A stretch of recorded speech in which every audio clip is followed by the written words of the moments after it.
Bismillahirrahmanirrahim. Assalamualaikum warahmatullahi wabarakatuh. Bertemu lagi di video pembelajaran matematika peminatan kelas 10. Hari ini kita akan lanjutkan materi pembelajaran kita ya. Di halaman 63 di LKS kalian, ya, halaman 63. Bagian F yaitu proyeksi ortogonal suatu vektor pada vektor lainnya. Sebelum saya masuk ke dalam perhitungan dan cara mencarinya, terlebih dahulu saya akan jelaskan sedikit mengenai apa itu proyeksi ortogonal. Proyeksi itu adalah seperti ini ya. Jika kita punya dua buah vektor, misalkan ini vektor A, dan yang satunya adalah vektor B. Gini, ada dua vektor A dan B. Kita mau memproyeksikan A terhadap B. Ya, proyeksi itu seperti begini. Kalau ada vektor B, kemudian di sini kita susun vektor A, seperti ini, kita gabungkan di pangkalnya ya. Kemudian kita buat seolah-olah ada cahaya dari arah sini. Arah cahaya ini tegak lurus dengan vektor yang mau kita proyeksikan. Kita mau proyeksikan A ya ke B, maka arah datangnya cahaya ini adalah dari samping sini, dari atas sini. Ya, itu yang dimaksud tegak lurus. Jadi kalau kita proyeksikan B terhadap A, maka cahayanya dari sini. Arahnya seperti ini. Kalau kita proyeksikan A terhadap B, maka tegak lurus dengan B dari atas seperti ini. Kemudian jika di sini kita ibaratkan cahaya, maka vektor A ini akan membayang. Ya, vektor A ini akan membayang sekira-kira seperti ini. Ya, vektor yang putus-putus ini adalah bayangan vektor A terhadap vektor B. Vektor putus-putus inilah yang dinamakan proyeksi vektor. Misalkan kita lambangkan C. Vektor C adalah hasil proyeksi vektor A terhadap vektor B. Begitu. Tetapi panjang vektor C ini bisa jadi lebih pendek dari vektor yang diproyeksikan atau bisa jadi lebih panjang. Itu tergantung bagaimana hubungan dua vektor tadi. Jika vektor A-nya agak ke atas, maka begini. Vektor B-nya ke sini. Maka hasil proyeksinya itu semakin pendek. Ya, hanya sini. Ini hasil proyeksinya. Jadi proyeksi vektor itu tidak selalu menghasilkan nilai yang lebih panjang atau dari vektor yang diproyeksikan. Bisa jadi lebih pendek, tetapi juga bisa lebih panjang, tergantung antara arah vektor A dan vektor B. Kemudian vektor A, proyeksi vektor A terhadap vektor B itu tidak sama dengan proyeksi vektor B terhadap vektor A. Kenapa begitu? Kalau proyeksi A terhadap B itu digambarkan seperti ini, maka jika kita proyeksikan B terhadap A, ini nanti adalah vektor A, kemudian vektor B-nya ke sini tadi, ya seperti ini.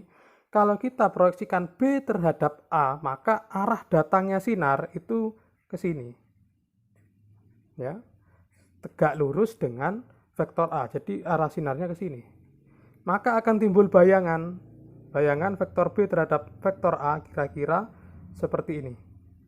Ya, ini adalah sudut siku-siku. Artinya bahwa arah datangnya sinar yang memproyeksikan vektor B terhadap vektor A itu arahnya tegak lurus dengan vektor A.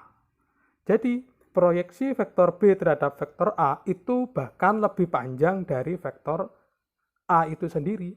Jadi tidak selalu bahwa hasil proyeksi itu lebih pendek. Bisa jadi lebih panjang. Jadi proyeksi vektor itu tergantung sinar ini, arahnya sinar ini tergantung dari di manakah vektor yang akan kita proyeksikan itu berada atau mengarah. Jika arahnya ke sana, maka arah datangnya sinar dari sini. Jika arahnya ke sana, misalkan vektor A ini ke sini, vektor B di sini, proyeksi B terhadap A itu arahnya dari sini. Ya, sinarnya dari sini, kemudian akan membentuk bayangan di sini kira-kira. Seperti itu yang dimaksud dengan proyeksi vektor. Hasil proyeksi vektor ini ada dua hal ya. Kalau ini adalah vektor, bisa kita cari ya angkanya, misalkan vektor C berapa nanti isinya. Sedangkan kita juga bisa mencari panjangnya saja. Panjang dari bayangan ini itu berapa? Dilambangkan dengan tanda mutlak. Nanti angkanya cuma 1 karena itu adalah panjang vektor. Kita juga bisa mencari vektornya. Jadi ada dua. Hasil proyeksi vektor itu ada vektornya itu sendiri dan ada panjangnya. Jadi ada dua. Kita akan membahas itu sebentar lagi. Jadi itu adalah konsep dari proyeksi. Proyeksi itu membayang. Intinya adalah membayang. Baik, di halaman 63 itu ada dua contoh ya. Jika vektor A dan vektor B bukan vektor 0, maksudnya masih ada angkanya, ya, vektornya masih ada angkanya. Vektor A pada arah vektor B adalah C. Ini maksudnya proyeksi A terhadap B yang hasilnya adalah C dirumuskan dengan ini. Ya. A dikali B dibagi besar vektor B. Ya. Tetapi jika vektor B yang diproyeksikan ke vektor A, rumusnya berubah menjadi A dikali B, ini tetap sama. Yang beda adalah di bawahnya. Kalau B terhadap A, maka yang di bawah itu adalah besar vektor A. Begitu. Kemudian jika kita mau mencari arahnya, tadi kan itu besarnya vektor, besarnya proyeksinya, hasil dari proyeksi tadi panjangnya berapa, itu rumus yang atas. Kemudian yang rumus yang bawah, itu bedanya cuma kalau di sini, ya, besar vektor B itu tidak dikuadrat. Kalau kita mau mencari vektornya, maka B-nya dikuadrat, kemudian di belakangnya dikali lagi dengan vektor B. Itu untuk rumusnya. Kalau bingung, kita akan langsung membahas contohnya saja. Ada di halaman 64. Diberikan vektor A 4-2 dan vektor B 8-6. Tentukan proyeksi skalar atau panjangnya hasil proyeksi dari vektor A terhadap B. Kita lihat, misalkan C adalah panjangnya proyeksi atau panjangnya bayangan vektor A terhadap B. Vektor A pada B. Rumusnya A dikali B ya, dibagi besar vektor B. Ini A dikali B 4 kali 8 min 2 dikali 6. Kemudian ditambahkan hasilnya 20. Kemudian vektor B kita gunakan rumus seperti Pitagoras. B itu 86, maka 8 kuadrat ditambah 6 kuadrat. 8 kuadrat tambah 6 kuadrat itu 100 ya. 64 tambah 36, 100. Akarnya 100 adalah 10. Kalau di sini nanti tidak menghasilkan angka, maksudnya yang di dalam akar itu angka yang tidak bisa disederhanakan, biarkan saja berbentuk akar. Boleh, masih boleh, seperti contoh di atas. 20 dibagi 10 sama dengan 2. Jadi panjangnya proyeksi vektor A pada vektor B adalah 2 satuan. Kemudian bagaimana kita mencari vektornya? Ini kan panjangnya. Kalau kita mau mencari vektornya, maka rumusnya berubah menjadi seperti ini. C tanpa mutlak karena kita mau mencari sebuah vektor. Vektor hasil proyeksi A pada B.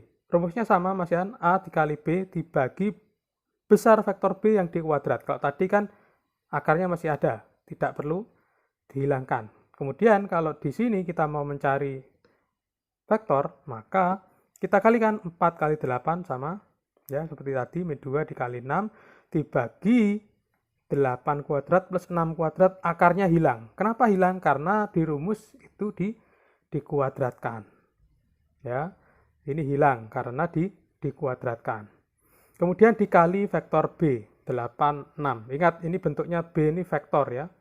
Bentuknya masih vektor, jadi dikurung. Yang angka-angka kita hitung. 4 kali 8 ditambah min 2 dikali 6, 20 hasilnya. Kemudian yang di bawah 8 kuadrat plus 6 kuadrat itu 100. 20 dibagi 100 itu 1/5. 1/5 dikalikan dengan 86. Hasilnya bisa dihitung ini ya. 1/5 dikali 8, 8/5. 1/5 dikali 6, 6/5. atau dalam bentuk desimal 1,6 dan 1,2. Jadi ini adalah vektor hasil proyeksi A pada B, di mana vektor ini punya panjang, yaitu 2. Seperti itu cara menghitung proyeksi vektor. Kemudian kalau kita balik bagaimana? Itu kan proyeksi A pada B. Sekarang di sini ada contohnya proyeksi B terhadap A. Rumusnya berbedanya di bawah sini ya. Tetap yang atas A dikali B. Kemudian yang di bawah adalah besarnya vektor A. Kalau tadi yang di pertama tadi adalah besarnya vektor B. Di situ bedanya. Karena ini adalah proyeksi B terhadap A. Kemudian caranya sama, menghitungnya sama. Di sini akan muncul akar, jadi biarkan saja kalau ada akar. Tidak perlu dihitung. Akar 5 itu kan sulit, angka sulit.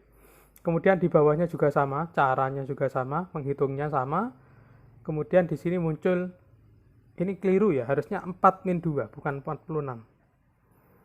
Ini hasilnya adalah 20/20 itu 1, 1 dikali 4 ya 4, 1 kali min 2 tetap min 2. Berarti hasilnya 4 min 2. Begitu untuk contoh di proyeksi vektor untuk vektor 2 dimensi. Kemudian saya akan cari contoh lagi yang 3 dimensi, ada di halaman 70 ya, halaman 70 nomor 20. Proyeksi ortogonal vektor A. Kita tulis vektor A-nya. A itu 4, 1, 3. 4, 1, 3. Ya, bisa ya merubah bentuk basis ke dalam bentuk kolom. Kemudian vektor B, 2, 1, 3. Positif semua. Kemudian yang ditanyakan adalah proyeksi ortogonal vektor A pada vektor B. Jadi yang kita pakai adalah rumus yang ini. Misalkan C itu adalah hasil proyeksi vektornya, maka rumusnya akan menjadi A dikali B. Karena ini pada B ya, maka yang di bawah ini adalah besar vektor B kuadrat dikali vektor B. Kalau ini B terhadap A, maka di sini akan menjadi besar vektor A kuadrat dikali vektor A. Seperti itu. Jadi hati-hati di rumusnya. Kemudian setelah itu kita bisa hitung A dikali B, kita hitung 4, 1, 3 dikali 2, 1, 3. Seperti ini. Dibagi besar vektor B. Besar vektor itu rumusnya akar ya. B-nya berarti 2 kuadrat plus 1 kuadrat plus 3 kuadrat. Nanti dikuadrat lagi. Ya kan, karena rumusnya seperti itu. Kemudian dikalikan vektor B. 2, 1, 3. Ingat pengerjaannya mulai dari depan. Ini dikali dulu. 4 dikali 2, 8 ditambah 1 kali 1. 1, 3 kali 3, 9. Kemudian yang dalam akar 2 kuadrat, 4 ditambah 1 ditambah 9. Berarti 14.